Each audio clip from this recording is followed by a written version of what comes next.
നമ്മുടെ നാട്ടിൽ ഇന്നുണ്ടായ ഒരു വലിയ പ്രതിഷേധമായിരുന്നു പാലക്കാട് കണ്ണാടി സ്കൂളിൽ നമ്മൾ കണ്ടത്. അവിടെ വലിയ രീതിയിലുള്ള പ്രതിഷേധം അവിടുത്തെ കുട്ടികളുടെ ഭാഗത്തു നിന്നുമുണ്ടായി. 9ാം ക്ലാസ്സിൽ പഠിച്ചിരുന്ന അർജുൻ്റെ മരണമാണ് ആ കുട്ടികളെ ആ പ്രതിഷേധ രംഗത്തേക്ക് ഇറക്കുന്ന സാഹചര്യം സൃഷ്ടിച്ചത്. ടീച്ചർമാരുടെ പെരുമാറ്റമാണ് അർജുനെ മരണത്തിലേക്ക് തള്ളിവിട്ടത് എന്നതാണ് അവിടെ ആ സമരമുഖത്തുള്ള ഓരോ കുട്ടികളും വിളിച്ചു പറഞ്ഞത്. ഈ വിഷയവുമായി ബന്ധപ്പെട്ട് ഇപ്പോൾ 2 അധ്യാപികമാർക്ക് സസ്പെൻഷൻ ലഭിച്ചിരിക്കുന്നു. ഒന്ന് ക്ലാസ് ടീച്ചറാണ്, മറ്റൊന്ന് പ്രധാന അധ്യാപികയാണ് ലിസി. ക്ലാസ് ടീച്ചർ ആശയ്ക്കും പ്രധാന അധ്യാപിക ലിസി എന്നിവരെയാണ് അന്വേഷണ വിധേയമായി മാനേജ്മെന്റ് സസ്പെൻഡ് ചെയ്തത്. ഈ പല്ലൻ ചാത്തന്നൂർ സ്വദേശിയാണ് അർജുൻ. ക്ലാസ് ടീച്ചറുടെ മാനസിക പീഡനമാണ് അർജുൻ ആത്മഹത്യ ചെയ്യാൻ കാരണം എന്നതാണ് വീട്ടുകാർ ആരോപിക്കുന്നത്. ഒപ്പം തന്നെ ഈ കുട്ടികളും അതുതന്നെയാണ് പറയുന്നത്. കുട്ടിക്ക് വീട്ടിൽ നിന്നും വലിയ സമ്മർദ്ദമുണ്ടായിരുന്നു. കുട്ടിക്ക് സ്കൂളിൽ നിന്ന് വലിയ രീതിയിലുള്ള ഭീഷണി നേരിടേണ്ടി വന്നു എന്നതൊക്കെയാണ് ഈ കുട്ടികൾ പറയുന്നത്. വീട്ടുകാർ പറഞ്ഞത് ക്ലാസ് ടീച്ചറുടെ മാനസിക പീഡനമാണ് ഈ കുട്ടി ആത്മഹത്യ ചെയ്യാൻ കാരണമെന്നതാണ്. സ്കൂൾ യൂണിഫോമിൽ മരിച്ച നിലയിലാണ് ഈ കുട്ടിയെ കണ്ടെത്തുന്നത്. സ്കൂളിൽ നിന്ന് മടങ്ങിയെത്തിയ യൂണിഫോം പോലും മാറ്റാൻ കാത്തു നിൽക്കാതെയാണ് ആ കുഞ്ഞ് ആത്മഹത്യ ചെയ്തത്. അപ്പോൾ എന്താണ് ആ കുഞ്ഞിനെ ആ മരണത്തിലേക്ക് തള്ളിവിട്ടത്? ഈ കുട്ടികൾ പറയുന്നത് കേട്ടാൽ നമ്മുടെ കണ്ണ് നിറഞ്ഞു പോകും. കാരണം അവൻ്റെ വീട്ടുകാരോ സ്കൂളിലെ ടീച്ചർമാരോ ആരെങ്കിലും അവനെ ഒന്ന് കേട്ടിരുന്നെങ്കിൽ അവനിപ്പോൾ ഞങ്ങൾക്കൊപ്പം ഉണ്ടാകുമായിരുന്നു എന്നതാണ് കുട്ടികൾ പറയുന്നത്. ഒരു കുട്ടിയെ മനസ്സിലാക്കാൻ, അവൻ എന്താണ് പറയാനുള്ളതെന്ന് കേൾക്കാൻ ഒരു അധ്യാപിക തയ്യാറായില്ല. നിരന്തരം അവനെ ശാസിക്കുമായിരുന്നു. കാരണമുണ്ടെങ്കിലും ഇല്ലെങ്കിലും ശാസിക്കുമായിരുന്നു എന്നതൊക്കെയാണ് ആ കുട്ടികൾ പറയുന്നത്. ഇൻസ്റ്റഗ്രാം ഉപയോഗിച്ചതും മെസ്സേജ് അയച്ചതുമായി ബന്ധപ്പെട്ടുള്ള കാരണങ്ങളാണ് ഈ അർജുൻ്റെ മരണത്തിലേക്ക് നയിച്ചത്. ടീച്ചർ ഇത് സൈബർ സെല്ലിനെ അറിയിക്കുമെന്നും ശിക്ഷ വാങ്ങിച്ചു തരുമെന്നും ജയിലിൽ കിടക്കേണ്ടി വരുമെന്നും ഒക്കെ ഈ കുട്ടിയെ ഭീഷണിപ്പെടുത്തി. സ്കൂളിൽ വെച്ച് സൈബർ സെല്ലിനെ വിളിക്കുന്നു എന്ന് പറഞ്ഞ് സൈബർ സെല്ലിനെ ക്ലാസ് ടീച്ചറായ ആശ ബന്ധപ്പെട്ടിരുന്നു എന്നതാണ് ഈ കുട്ടികൾ പറയുന്നത്.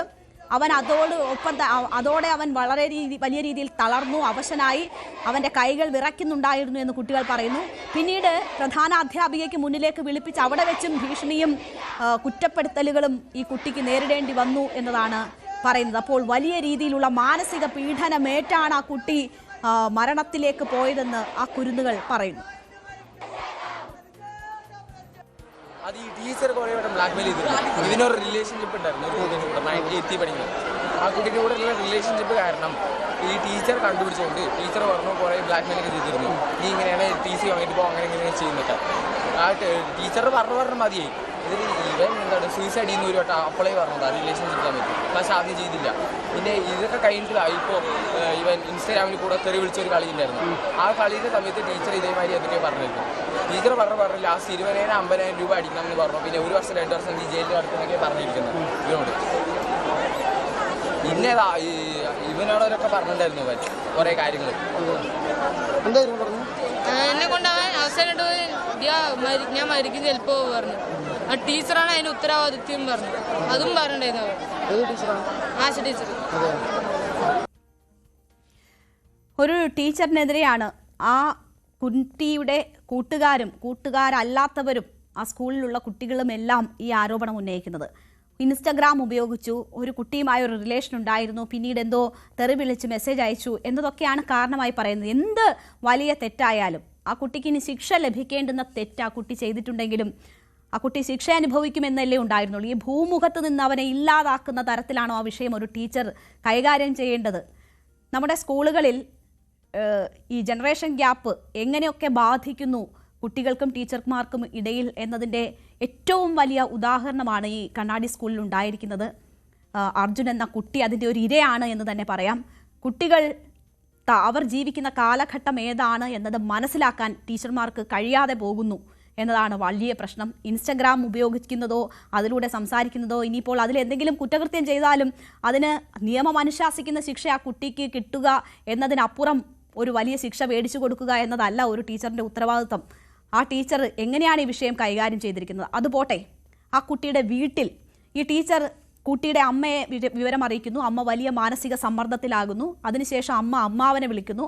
അമ്മാവനും കുട്ടിയുമായി സ്കൂളിൽ വരുന്നു. അവരുടെ മുന്നിൽ വെച്ചും ഈ കുട്ടിയെ മാനസികമായി ബുദ്ധിമുട്ടിക്കുന്നുണ്ട് ഈ ടീച്ചർ. വലിയ രീതിയിലുള്ള ഭീഷണികൾ ഉണ്ടാകുന്നുണ്ട്.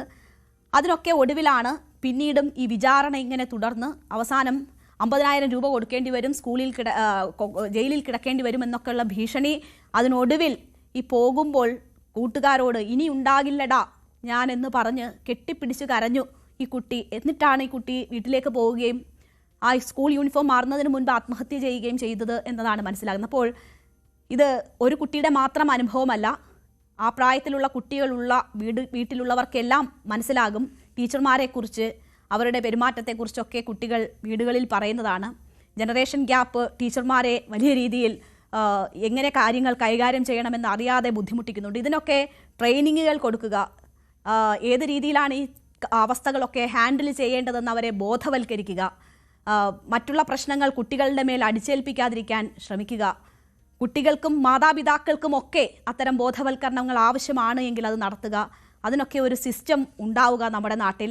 അല്ലെങ്കിൽ ഇത്തരം സംഭവങ്ങൾ ആവർത്തിക്കപ്പെടുമെന്ന ഒരു കാര്യത്തിൽ സംശയമില്ല. വിദ്യാഭ്യാസ വകുപ്പ് അതിന് മുൻകൈ എടുക്കട്ടെ എന്ന് നമുക്ക് ആശിക്കാം. കുട്ടികളെ കേൾക്കാൻ വീട്ടിൽ ആളുണ്ടാകണം, സ്കൂളിൽ ആളുണ്ടാകണം, അവരെ മുന്നോട്ട് നയിക്കാൻ ആളുണ്ടാകണം. അവർ തെറ്റ് കണ്ടാൽ ശിക്ഷിക്കണം. പക്ഷേ കിട്ടുന്ന ശിക്ഷയുടെ എത്രയോ ഇരട്ടി അധികമായി അവനെ ഭൂമുഖത്ത് നിന്ന് നീക്കാനായിരിക്കരുത് ഒരിക്കലും സ്കൂൾ പ്രവർത്തിക്കേണ്ടത്. ആവർത്തിച്ച് ആ പ്രധാന അധ്യാപിക ന്യായീകരിക്കുന്നുണ്ടായിരുന്നു, തിരുത്താൻ വേണ്ടിയാണ് ടീച്ചർ ഇടപെട്ടത് എന്നത്. ഇത്രയധികം കുട്ടികൾ പരാതിയായി വരുമ്പോഴും അതിനെ ന്യായീകരിക്കാൻ അവർക്ക് എങ്ങനെ കഴിയുന്നു ഒരു കുട്ടിയുടെ മരണത്തിന് മുന്നിൽ നിന്ന് എന്ന് മനസ്സിലാകുന്നില്ല. അപ്പോൾ തിരുത്തപ്പെടട്ടെ ഈ സമീപനങ്ങൾ എന്ന് മാത്രമേ നമുക്ക് പറയാനുള്ളൂ. നമ്മുടെ സമയം ഇവിടെ അവസാനിക്കുകയാണ്.